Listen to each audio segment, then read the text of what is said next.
मान लेते हैं हमें दो ट्राइंगल दिए हुए हों इस तरह से, और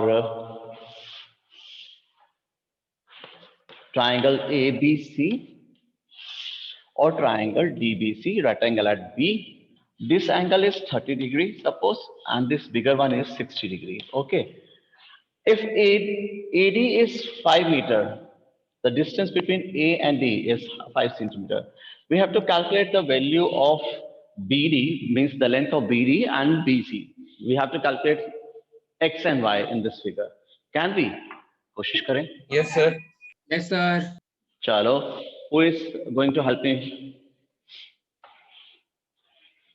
सर पहले ट्राइंगल DBC ले लो. DBC यानी कि छोटा, ठीक है, छोटा वाला ट्राइंगल ले लेते हैं. हाँ जी बेटा, छोटा वाला. tan 30 लगा देंगे तो x अपॉन y हो जाएगा. ठीक है, x upon y means perpendicular upon base equals to tan theta होता है, तो tan 30 लगा लेते हैं. ठीक है, tan 30 degree. The value of tan 30 is की वैल्यू पुट कर देंगे 1/√3. ठीक है, 1/√3 आ जाएगा sir. So x upon y is equals to 1/√3.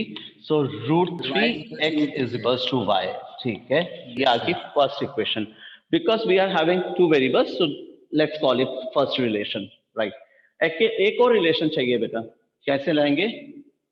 Sir ABC, triangle ABC. हाँ, बड़ा बड़ा ट्राइंगल लेते हैं ABC. ठीक है, in triangle ABC. ठीक है, वापस tan 60 लगा देंगे 5 + x अपॉन y. बस इतनी बात समझ में आ गई तो गुड. ठीक है, बिल्कुल. हमारे पास में हमें मालूम होना चाहिए, जब हम ट्राइंगल ABC की बात कर रहे हैं तो AD is not a perpendicular. AD is not the perpendicular, the perpendicular is AB, right? So x plus 5 upon y, perpendicular upon base, is equals to tan theta होता है, और tan 60 डिग्री का वैल्यू है, tan 60 degree की value है √3. ठीक है, सो आपके पास एक और इक्वेशन आ गई, क्या? 5 + x is equals to √3y. इसको हम सेकंड लिख लेते हैं, ये सेकंड रिलेशन है. चेक कीजिए फर्स्ट एंड सेकंड इक्वेशन. जैसे हम मजाक में कहते हैं दो थीटे हैं, दो थीटे सॉल्व करने हैं. यहाँ पे भी तो वही है, दो थीटे हैं, दो थीटों को सॉल्व किया है, एक 30 डिग्री के एंगल को, एक 60 डिग्री के एंगल को, और अब उनको मर्ज करना है अपने को, है ना? ठीक है बेटा, सर अब x की y की वैल्यू पुट कर देंगे √3. y की वैल्यू पुट कर देंगे सर √3x, तो सर 3x हो जाएगा. ठीक है, from 1 and 2 linear equation, two variables में आप सब्स्टिट्यूशन मेथड लगा रहे हो, है ना? चलिए ठीक है, सो ये हो जाएगा अपने पास y इसकी जगह, यानी कि 5 + x is equals to √3 into √3. Sorry, मैंने क्या किया? x बोल रहा हूँ लेकिन 3 लिख दिया. हाँ, 5 + x is equals to √3 और √3 x y की जगह सब्स्टिट्यूट कर दिया, सब्स्टिट्यूशन मेथड. हाँ जी बेटा. यस सर, फिर sir 5 + x is equal to 3x हो जाएगा. बिल्कुल सिंपल का क्वेश्चन है. 5 + x is equals to 3x और 2x is equals to 5 या x is equals to 2.5. हाँ जी बेटा, 5/2 यानी कि 2.5. So the value of x यानी BD is 2.5. What is the value of y? Sir फिर x की वैल्यू आ गई तो सर √3x वाले फर्स्ट इक्वेशन में पुट कर देंगे फर्स्ट इक्वेशन में. फर्स्ट या सेकंड में किसी में भी, बिल्कुल बेटा, किसी में भी सब्स्टिट्यूट करेंगे तो अपने पास में y की वैल्यू आ जाएगी 5/2 √3 या 2.5 √3 मीटर्स. ये आपके पास y की वैल्यू आ गई, है ना? x और y की वैल्यू आ गई. Now the question will not be given in this form. The question will not be given in this form. बस इतनी सी तो बात कही जा रही है आपने से कि ये फिगर नहीं गिवन होगी. फिगर नहीं गिवन होगी तो कोई स्टोरी सुनाएगा. स्टोरी कैसे? जैसे suppose he says a person standing on the ground is looking at the top of a temple and the top of a flagstaff surmounted on the top of the temple. A person standing on the ground is looking at the top of the temple and the top of a flagstaff surmounted on the top of the temple. That means वो क्या कर रहा है? एक बंदा मंदिर को देख रहा है और मंदिर के ऊपर जो झंडा लगा हुआ है उसको देख रहा है. उसके angles of elevation, the angles of elevation of them are 30 degree and 60 degree respectively. If the height of the flagstaff is 5 meters, what is the height of the temple and how far that person is from the temple, from the foot of the temple, you can say, right? Simple वही बात है. आपको जब तक आप इसकी ये figure नहीं बनाएंगे आपको सोल्यूशन वगैरह तो होगा ही नहीं, है ना। इसीलिए जब मार्किंग स्कीम की बात करते हैं इन सीबीएसई की, तो 1.5 marks is been allocated for the figure itself. Here we need not to tell that AD is the flex of, BD is the temple, C is the position of the observer. Let's see is a point where the observer is standing. नहीं, वो सब नहीं लिखना, लेकिन triangle बना के उसको well label कीजिए in triangle this and that. Mention कीजिए whenever you are applying the trigonometry that in which triangle you are talking about. Mention the ratio, जो कि मैंने स्टेप अभी मिस किया है इसमें सॉल्यूशन में लिखते हुए, कि वो स्टेप वो मेरे को मेंशन करना चाहिए था कि कौन सा रेशो ले रहा हूँ, परपेंडिकुलर अपॉन बेस का tan थीटा वाला रेशो ले रहा हूँ या जो भी है ना. और उसके बाद में ये सॉल्यूशन है. It is of 4 marks question, isn't it? Now what is important? Again, drawing of figure. Figure is important. Once you are able to draw the figure or interpret the question in the form of figure, it will be very easy for you to solve it, as we used to do it in word problems, है ना. चलो next question लेते हैं, ठीक है. From the top of a 20-meter tall building, from the top of a 20-meter tall building, the angle of depression of a car on the road is 30 degree. The angle of depression. Now, this is a new case for us. Depression we have not talked earlier. No, depression की बात नहीं की थी अपन ने अभी तक. मान लीजिए ये ऑब्जर्वर है, जैसा अपना उस दिन बात हुई थी. This is our observer. This is his normal sight. ये normal sight line है, वो normally ऐसे देखता है. अब इससे अगर वो नीचे देखेगा तो एंगल ऑफ डिप्रेशन, और इससे अगर वो ऊपर देखता है तो एंगल ऑफ एलिवेशन बनता है. एंगल ऑफ डिप्रेशन ऊपर देखने की तरफ की को कहते हैं, और डिप्रेशन कहते हैं नीचे की तरफ देखने को. सो ये नॉर्मल साइड से अगर नीचे देखेगा तो ये एंगल ऑफ डिप्रेशन होगा, राइट. जैसे एलिवेशन इससे ही नापते हैं, वैसे यहाँ पे भी नॉर्मल साइड से ही हम लाइन ऑफ साइट देखते हैं. इसकी लाइन ऑफ साइट ऐसे आएगी. इसका एंगल ऑफ डिप्रेशन ये वाला नहीं होता. जैसे इस केस की बात करें, from the top of a 20-meter tall building, a person is observing a car on the road at an angle of depression of suppose 30 degree, he says. Then this is not 30 degree. This is not angle of depression. This is not angle of depression. So angle of depression कैसे आएगा? एक normal side खींचे, ये उसने normally देखा था, अब उसने नीचे की तरफ देखा तो एंगल ऑफ डिप्रेशन ये वाला होता है. ये एंगल ऑफ डिप्रेशन है और ये 30 डिग्री है. क्लियर है? Angle of depression from his eyes, of course. हम अगर पूरा लैंग्वेज या ढंग से पढ़ें तो ऐसे ही बोला जाएगा, the angle of depression from his eyes. तो उसकी नॉर्मल साइड से नीचे देखने के लिए जो है एंगल ऑफ डिप्रेशन बनता है, ये 30 डिग्री है, राइट. अब हम जूनियर क्लासेस से पढ़ते हैं alternate interior angles. Alternate interior angles क्या होते हैं? छोटे बच्चों की बात करें तो वो कहते थे z बन जाता है तो एंगल ऑल्टरनेट इंटीरियर एंगल्स होते हैं.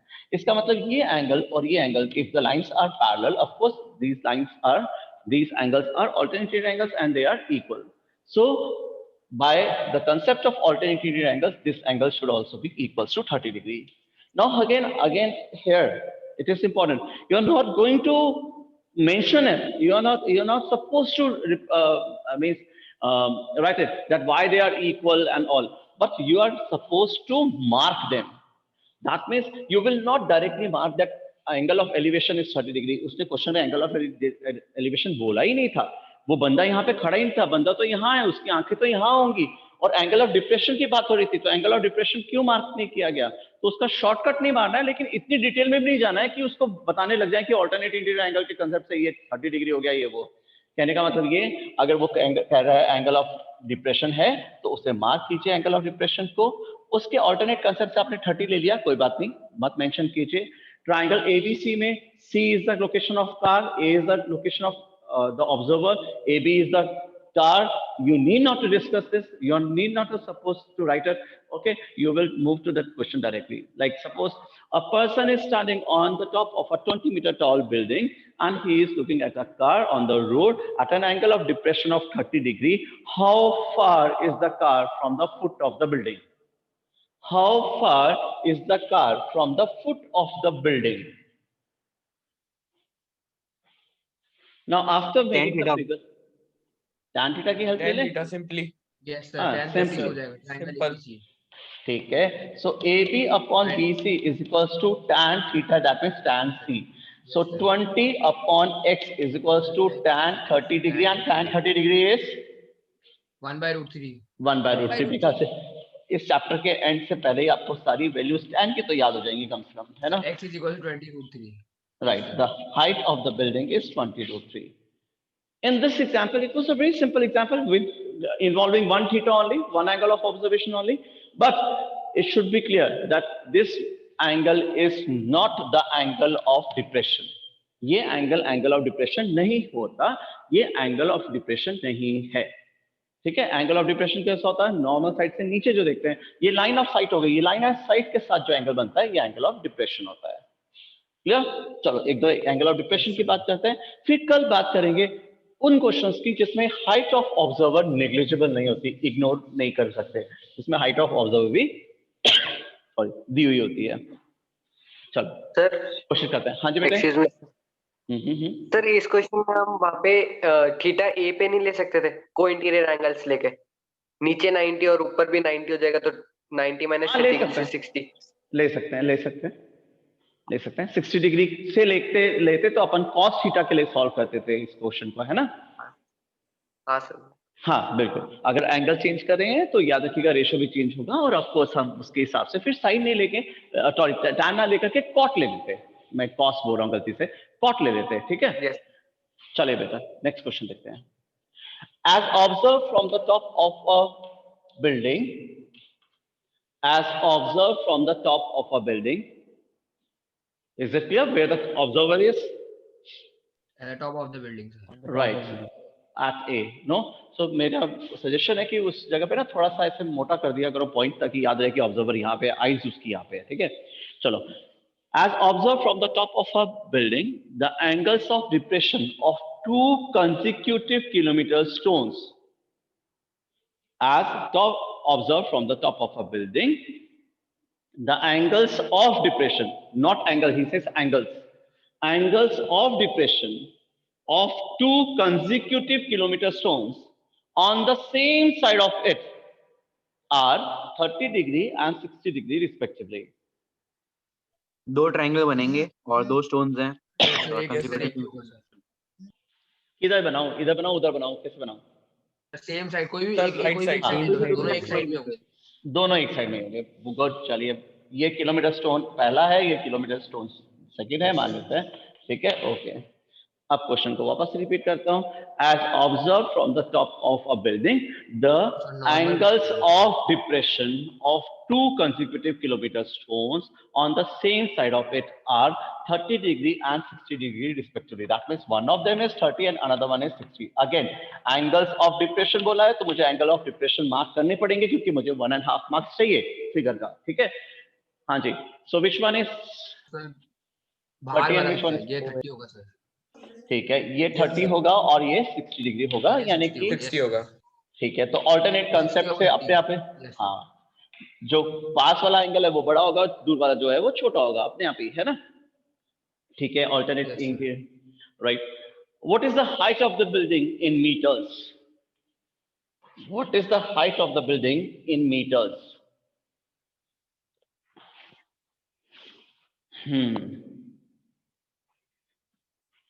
क्या करिएगा? सर वही tan 60 डिग्री. सर कुछ और वैल्यू. सर कुछ और वैल्यू चाहिए इसमें तो. नहीं सर 1 सर किलोमीटर लीनियर देता रहता है इक्वेशन सर. वेरिएबल में हो सकता अच्छा है. 1 किलोमीटर दे रखा है. वो इक्वेशन मिल जाएंगी सर. 1 किलोमीटर दे रखा है. सर दो इक्वेशन में मिल जाएगी. Very good, very good. जिन्होंने इस बात को इंटरप्रिटेट कर लिया, जिन्होंने इस बात को समझ लिया कि इस क्वेश्चन में ये 1 किलोमीटर दिया हुआ है, गुड. और उनको भी शाबाश कहना चाहता हूं जो क्वेश्चन स्टार्ट करने से पहले ही इस बात पे ले रुके कि सर कोई तो डिस्टेंस दीजिए इस फिगर में, कोई क्वेश्चन कुछ तो दो, हाइट दो या डिस्टेंस दो, कुछ तो दो ताकि सॉल्व करें. ठीक है, गुड. देखते हैं इसका मतलब समझते हैं. ये 1 किलोमीटर क्यों लिया आपने? उसने कहा the angles of depression of to consecutive kilometre stones, to consecutive kilometre stones. तो किलोमीटर स्टोन्स तो 1 किलोमीटर के बाद ही लगा होगा ना, और वो कंसेक्यूटिव है, लगातार आने वाले किलोमीटर स्टोन्स के बीच का डिस्टेंस 1 किलोमीटर ही होता है। सॉरी, तो ये सीडी जो है वो 1 किलोमीटर दिया हुआ है। The distance between 2 consecutive kilometre stones, तो हंसी भी आती है सुनने में कि यार 2 लगातार आने वाले किलोमीटर स्टोन्स के बीच का डिस्टेंस कितना होगा? लगातार आने वाले किलोमीटर स्टोन्स के बीच का डिस्टेंस तो 1 किलोमीटर ही होगा, सही है। तो इसको 1 किलोमीटर लेते हैं और इसको हम ले लेते हैं x मान लेते हैं, ठीक है। चलिए बेटा, हाँ जी, कौन सा थीटा? ABC वाला ले रहा हूँ पहले। ले लेंगे पहले। हाँ तो सर तो h upon x is equal to tan 60। ठीक है, perpendicular upon base equals to tan 60, ठीक है। tan 60 √3 होता है सर, तो फिर वो √3, यस सर, तो h is equal to √3x। ठीक है, पहली बात खत्म हो गई। दूसरी बात स्टार्ट करो। बराबर ट्रायंगल ले लेंगे, इन ले ट्रायंगल लो, ABD।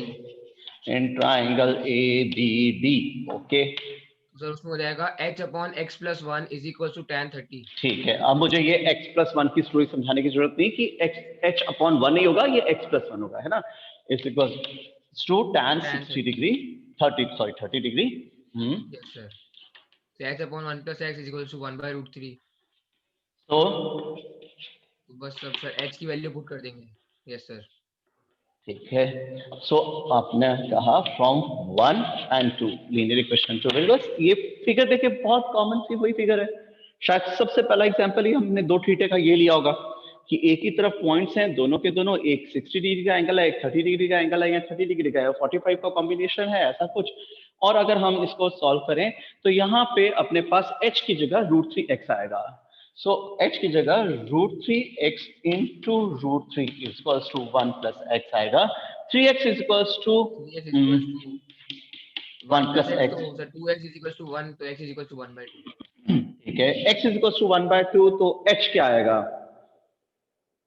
1 by 2 √3। ठीक है, √3 upon √3/2, बिल्कुल ठीक है। अब अपनी कल ही बात हो रही थी ना, करण ने अपने को याद दिलाया था कि सर यूनिट तो मेंशन करो, तो √3/2 किलोमीटर्स, है ना। द क्वेश्चन सेज, मीटर में चाहिए। हाँ, उसने बोला find the height of the building, या टार क्या था मुझे नहीं पता, चलो find the height of the building in metres. तो 1.732 अपॉन 2 किलोमीटर्स का मतलब हो गया 1732 अपॉन 2 मीटर्स। क्या ख्याल है? सॉरी, सर सही है, सही है सर, है ना। सो 866 मीटर्स, बहुत बड़ी ऊंची बिल्डिंग खड़ी कर दी यार हमने बातों बातों में। सो 866 मीटर हाई बिल्डिंग है वो, शानदार। चलो क्वेश्चन समझ में आया क्या? Consecutive kilometre stones, yes sir, है ना। Yes sir. अब ये consecutive kilometre stones on the same side ना होकर के अगर on the either side of the building होते तो, कंसेक्यूटिव किलोमीटर स्टोन अगर सेम साइड ना होकर के on the either side of the building होते तो sir x plus y is equals to 1000 हो जाता, मतलब x plus y 1 हो जाता, 1 हो जाता है, पूरा 1 हो जाता फिर वो। ठीक है, इसका Yes, मतलब आप ये कहना चाहते हो कि ये फिगर कुछ इस तरह की होती। एंगल ऑफ डिप्रेशन याद रखिएगा, मार्क जरूर करने हैं, क्योंकि क्वेश्चन में एंगल ऑफ एलिवेशन नहीं दिया हुआ था, डिप्रेशन दिया था, ठीक है। एक 30 एक 60, किसको लूं 30 और किसको 60? कोई भी ले किसी लो को सर। भी ले सकते हो कोई भी ले लूं, ठीक है। हाइट निकाली थी, ये था पूरा का पूरा 1 किलोमीटर, यस है ना, सर। बिल्कुल सही है। From the top of a building, the angles of depression of 2 consecutive kilometer stones on either side of it, on either side of it, की फिगर इस तरह से बनती है, ठीक है। तो सॉल्व करने के लिए अगर मान लीजिए मैं इसमें x की हेल्प लेना चाहता हूं, तो दूसरे को 1 minus x 1 minus x, x minus 1 x, ये x minus 1 जो कर रहा है ना वो गलत कर रहा है। 1 minus x सर। हाँ राइट, वो 1 minus x होगा, x minus 1 करेंगे तो height of the building negative हो जाएगी। हम में से कोई ओसामा बिन लादेन नहीं बनना चाहता। बिल्डिंग एक बड़ी ही खड़ी करेंगे, इरेक्ट खड़ी करेंगे, जमीन से ऊपर ही खड़ी करेंगे, जमीन के नीचे नहीं करेंगे, ठीक है ना, क्लियर है। सो अब इसको सॉल्व कर सकते हैं अपन। अब अनुज कुछ कह रहा था बेटा। नो सर मैं तो यही कह रहा था, x और 1 minus x ही था। ठीक है ना, कर सकते हैं ना, इसको छोड़ दूं? Yes sir,